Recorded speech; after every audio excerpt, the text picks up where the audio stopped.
Time is 6 p.m. We're going to begin with our caucus, immediately followed by calling our legislative session to order. So I'll begin by calling the meeting to order. Mr. Parker will lead our roll call. The invocation this evening will be led by Councilman Rodriguez. I will lead the Pledge of Allegiance. For communications, we are joined by Dave Baker, Director of Parks, Recreation, and Enrichment for the City of Harrisburg. We will then open the floor for courtesy of the floor, followed by approval of minutes for the legislative sessions that occurred on May 23rd and May 30th of 2023. We will then move to reports of committees. The first report will come from Chair Green on the work session of June 6th, 2023. The next report I will deliver on the work session of June 6th, 2023, followed by a report from Chair Lawson on the work session of June 6th, 2023. I'm not sure if Councilman Majors is joining us, but if so, he will also share a report on the work session of June 6, 2023. We do not have any ordinances for first reading nor ordinances for amendment this evening. We do have one ordinance for final passage. That's Bill 6 of 2023, which we will vote upon. We will then move to resolutions. The first resolution for consideration is Resolution 28 of 2023, which we will vote upon. Resolution 43 of 2023, which we will vote upon. Resolution 44 of 2023, which we will vote upon. Resolution 45 of 2023, which we will vote upon. Resolution 46 of 2023, we will vote upon. And Resolution 48 of 2023. I would like to suspend the rules for discussion.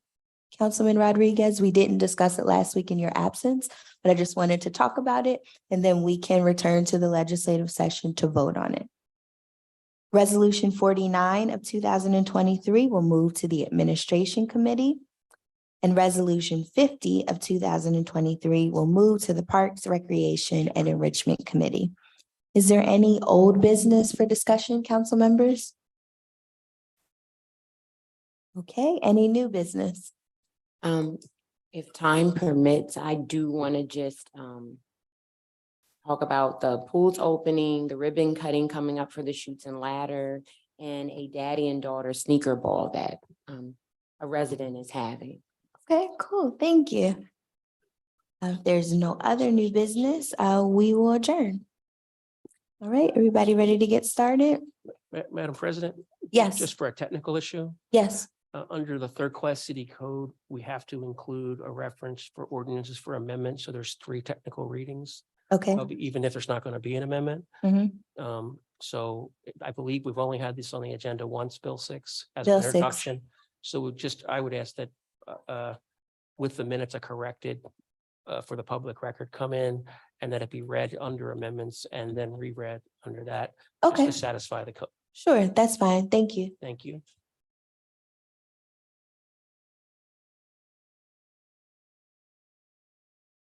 That's what it's.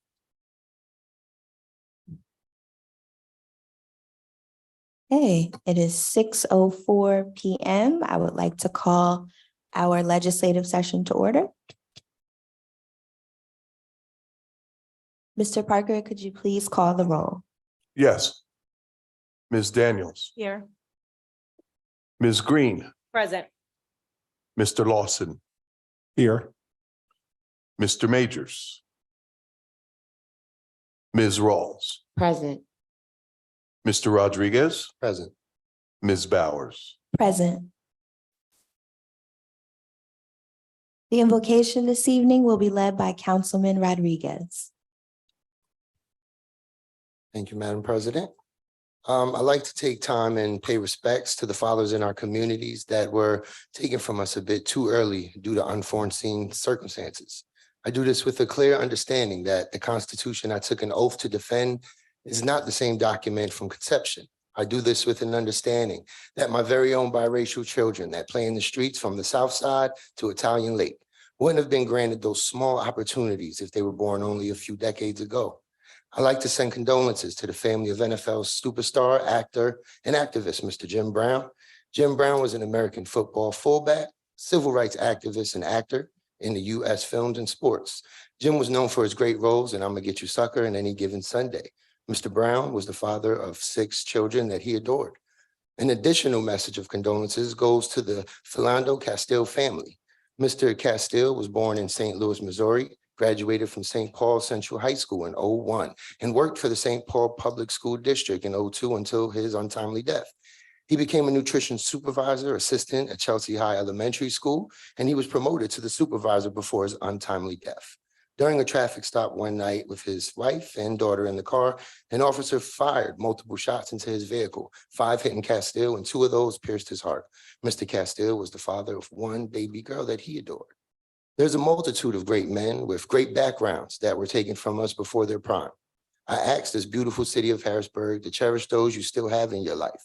Tell your dad or grandpappy you love them for no reason. Have the house cleaned or dinner made as a token of appreciation sometimes. A dad is more than a power drill holder or a grill master.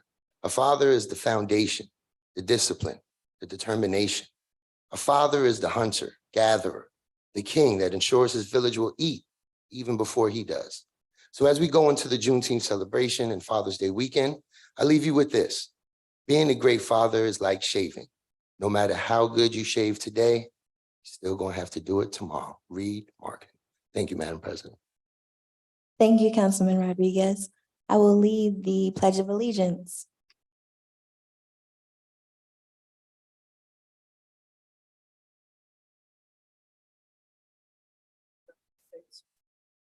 And to the republic for which it stands, one nation, under God, indivisible, with liberty and justice for all. For communications this evening, we're joined by Dave Baker, Director of Parks, Recreation, and Enrichment for the City of Harrisburg.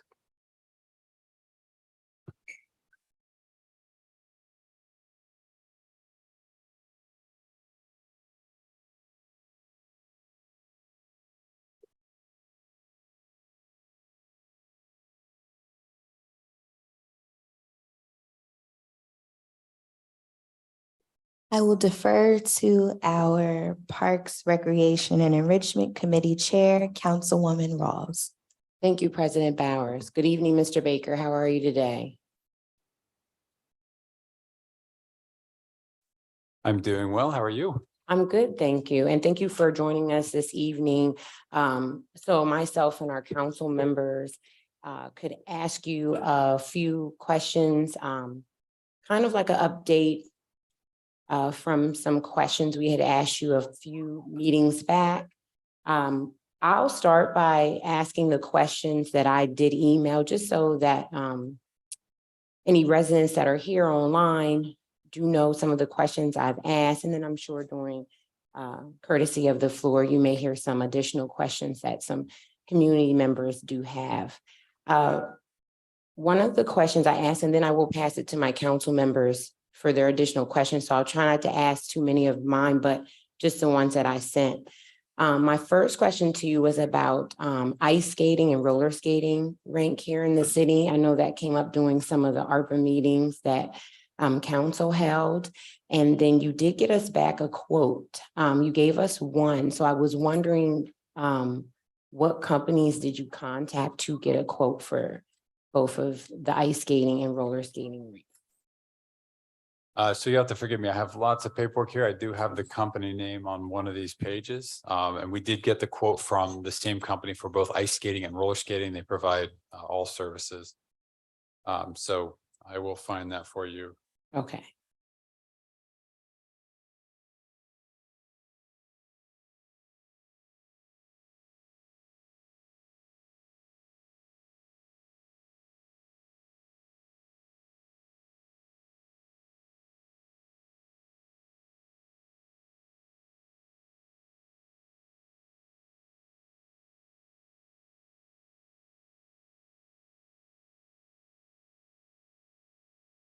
It was a company that we previously used through the Arts Fest, so they were already on our vendor list. But this is the answer right here. All Year Sports is the name of the company. Okay. And you only got one quote and that was just from them? Yeah, to get the initial quote. So if council would like to move forward with actually funding something such as this, Mhm. we'll have to put it out for bid because the threshold. So obviously we don't want to disqualify anyone unnecessarily. So we figure we get a quote, see what those numbers are. They've come back higher than I thought they would, honestly. And so if you do want to move forward, then obviously we will go the official route and open it up for everyone to bid on to see if they'd be interested. Okay, thank you. And then, so that sums up my questions on there because the other ones would go out for what that would look like if we decide to put it out for bid. My other question was for the after-school program. I know we talked a little bit about it and you said Loop, which is a nonprofit organization, I believe. They're running the after-school program using money that we get from a grant we get from Highmark.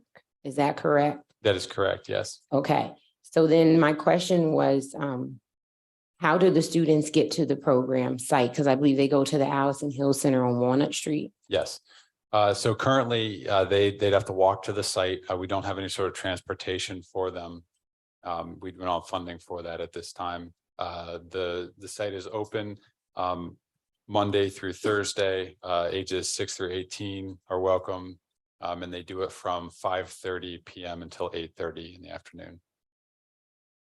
Okay, and the students have to fill out, or the parents fill out a registration form online Correct. through the Loop program. Now, this question might be for you, Solicitor Grover. What does transportation look like from the city, or how would that be approached if we did find a funding stream through grants or whatnot for transportation to the Walnut Street State? I can't think of the name right now. Allison Hill Center. I don't know. It's that would be programmatic in a sense, like from where, are we running, are you talking about a bus system? Are you talking about from our playgrounds? I'm saying, you know what I'm saying? It would Right. depend when and how we're doing it. We have provided transportation historically for people in our summer programs Right. to specific events, not to and from camp. So it would be a significant undertaking. I think we'd have to talk to our excess carrier about coverage. Okay. We would have to clear the drivers Mhm. to be allowed to transport the children. And we have to not become what's called a common carrier. We're not like, we can't go into the bus business. So we Right. probably have to get someone in the bus business and Okay. have a contract. But that, again, I think is more for an department to do the background research on to get you like real numbers. Okay. So I'm not saying it's not doable. I don't Right. know. So That's what I was wondering too. I mean, but I do know a program is running the after-school program, so maybe seeing what they can do too. But just a question, transportation, I know sometimes can be an issue. yeah, the logical thing would be seeing whether you piggyback onto some other entity's public contract for transportation, for children, for other things. Okay, thank you. My other question, and we had got some information, council did, there is a possible mudslide behind the bridge on Market Street. I know it's very concerning. I think these questions have been raised before, so I wanted to see as of now, what is Parks and Rec? What are we doing as a city to help prevent this or paying attention to it? What efforts are we putting towards it? I do remember a few years back when we had an in-house city engineer. It was something that they were looking into. So that's really more of an engineering issue as far as any sort of mudslides that would be beyond us as far as Parks and Rec goes. Do you recall anything that, so have you been a part of any meetings for it? Yeah, I think about a year-ish, maybe a little farther than that. There was a meeting highlighting the issues out there. And at the time, like I said, we did have a full-time engineer. I'm not sure exactly what their next steps would be to take care of that. I know that there's a retaining wall out there. I think there's vegetation issues with the retaining wall. And I think that's causing other issues in the area, which is leading what we're seeing right now. Okay, thank you. There may be follow-up questions on that.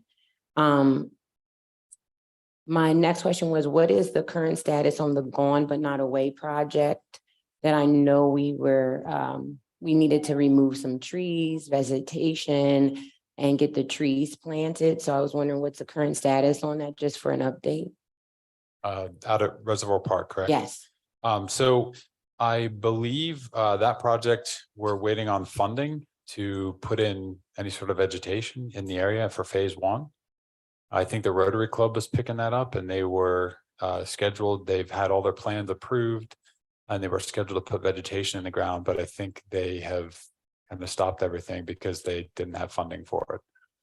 Okay, you don't have any dates of planting or not? I know we were on emails and there were Right. So Zooms. any sort of forward progress, it seems, has stopped in the past so many months because from what I was last told, they don't have funding for the vegetation. Okay, and what happened to the trees you did receive for that project before? Did they get planted somewhere else, or didn't Parks and Rec receive some of the trees already from that funding stream? I vaguely recall there was an excess amount of trees, or there were trees someone had that they couldn't use, and we found places for them throughout the city. And there weren't any leftover trees after you found places for all of them, or? Well, we had to find places because they would die if we didn't plant them somewhere. So Right. we found places to plant them. So we planted them all throughout the city. Okay, there may be additional questions on that one. And then my last ones, I've sent pictures. There was 3. There was a sign in Reservoir Park that it was damaged and not repaired. I don't know how long it had been that way, but when I went into the park, I saw that there were overgrown weeds, and there was a light fixture there were a few, but I just took a picture of one. So I was just seeing how often we look at the maintenance that needs to be done in Reservoir Park, especially. I know we get a lot more visitors, a lot more action goes on up there, so. Yep.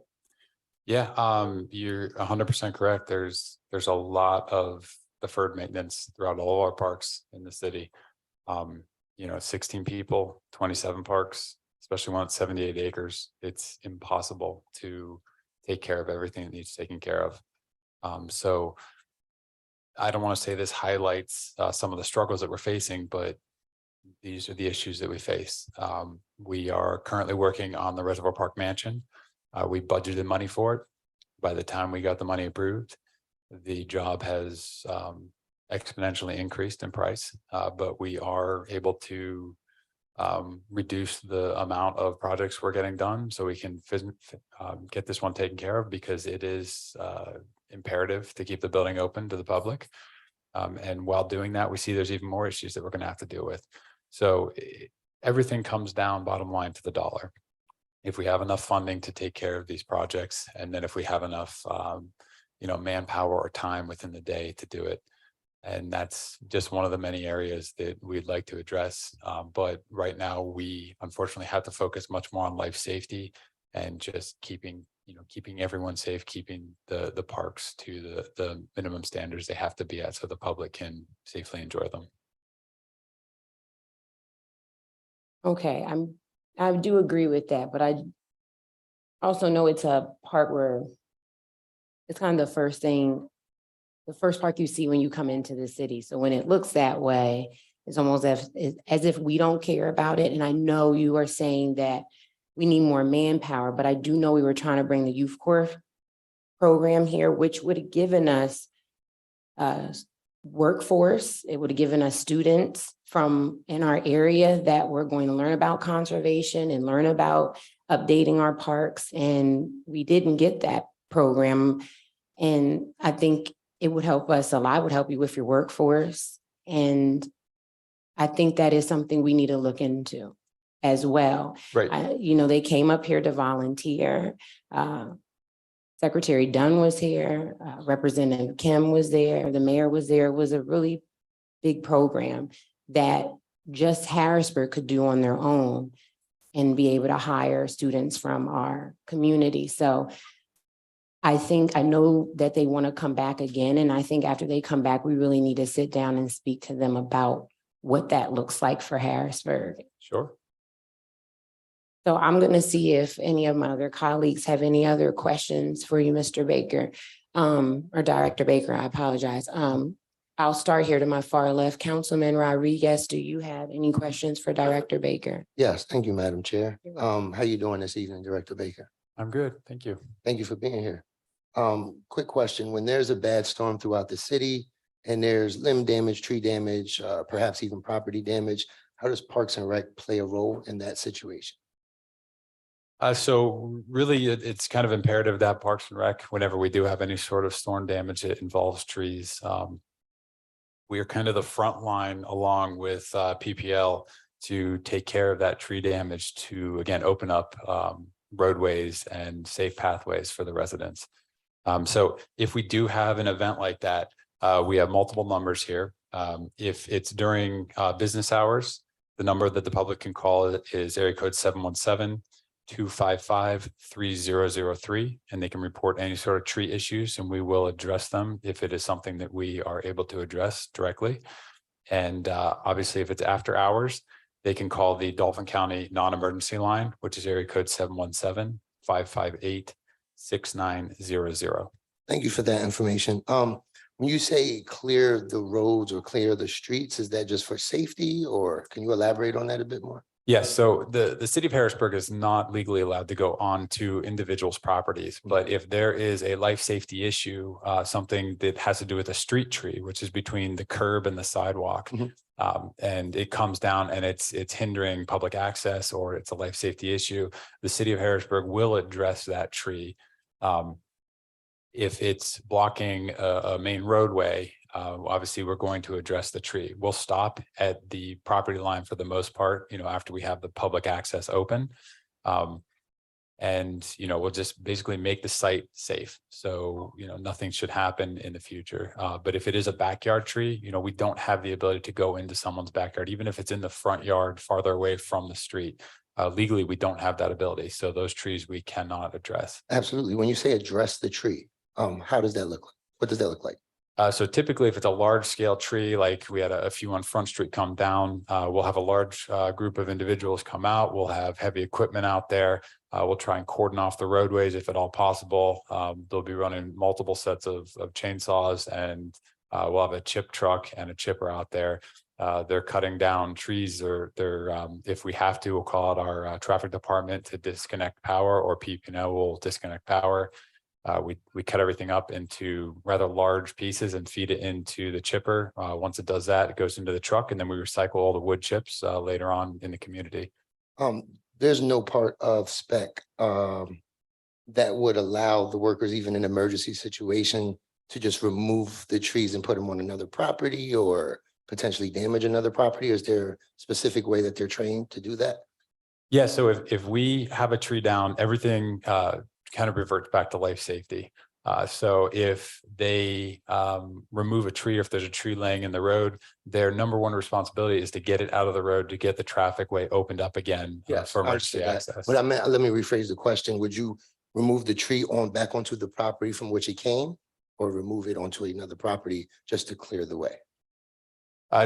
Typically, we have the chip truck in there. If it's a smaller tree, it is possible that they would cut up the debris and leave it on whatever property they cut it up from, because it's all about speed and safety. So if it falls from one property, they're not going to haul it over to another property. It wouldn't make any sense to do. So it wouldn't make sense to cut it down from the corner and bring it across the street. Right. Yeah. Okay. Then during these processes, of course, storms are a scary time, especially for the youth. How are residents' needs pretty much being met besides coming to tend to the limbs or trees during power outages or bad storms? Is there any concern for the resident, or are we showing up with blankets, or how are we greeting residents during Right. those times. Right, so the city does have a number of emergency services. So I see the fire department is a huge asset. the city Absolutely. I've just has. meant more directly for Parks and Rec.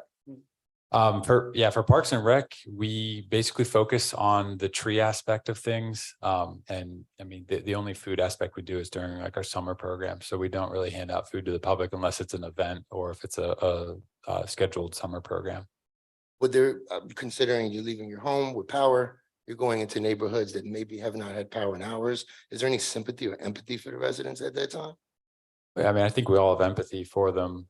It just comes down to the ability of what we can and can't do as far as resources go. Mhm. I think a lot of emergency management probably comes down to the county if it's large scale, and if it's small scale, obviously whatever we can do within our means, we would absolutely do for the Absolutely. residents. Thank you for that answer. Do you feel all matters across the city are being addressed equitably? The same way you would address the situation in Second Street would be the same way you would address the situation uptown?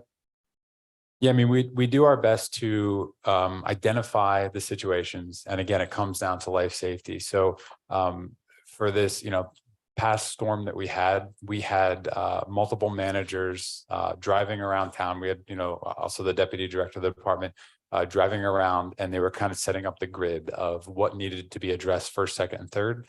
We were also working with PennDOT and the traffic and engineering department. And what we would do is identify the trees that had live wires that no one could get near. PennDOT would address those. Once they had those addressed, they would let our management know, and the management would then dispatch both the union and myself to go to those areas, and we'd start working on the trees with the heavy equipment. Thank you for that. So there are times where you work in collaboration with PennDOT. You are able to get a representative. You guys are able to work in collaboration, develop some type of relationship. But with PP&L, yeah. So Okay. they I wouldn't say we're super close, but they definitely let us know what they've taken care of. And when there's emergencies on the main power transmission lines, Yeah. that's when they come in. It's what people see a lot of struggles with is whenever you're talking about secondary transmission lines, things that go directly to your house and don't feed the entire street. That's where it can take a real long time For the to. residents watching, can you give an example of what like a secondary line may be? Sure. So the primaries are going to be non-transformer, or there'll be a line where there's no step down transformer. So it's a super high voltage coming across, and it feeds possibly many blocks all at once. That's a primary. So they will make sure they take care of those directly. The secondary lines will be offshoots of the primaries where they run step down transformers, and they have 120 volts or 240 volts going into your house. So those are your individual power lines going to your house. Okay. I may have further questions, but I too was there at the meeting, I believe, when Ms. Mohammed had brought a few reps from the state. I can't remember, excuse me, I forget a lot of the people that were there, but it was about 50 or 60 of us behind the old McDevitt, which is now the bridge. So in between that property, there's a lot of catastrophe waiting to happen. So any assistance you can give in that matter, or expertise, or maybe point us in the right direction, because prevention would be the mechanism we should use. Being active is okay, but proactive, I feel, would be much better. Thank you. No further questions. You're welcome. Thank you. Councilwoman Daniels, do you have any?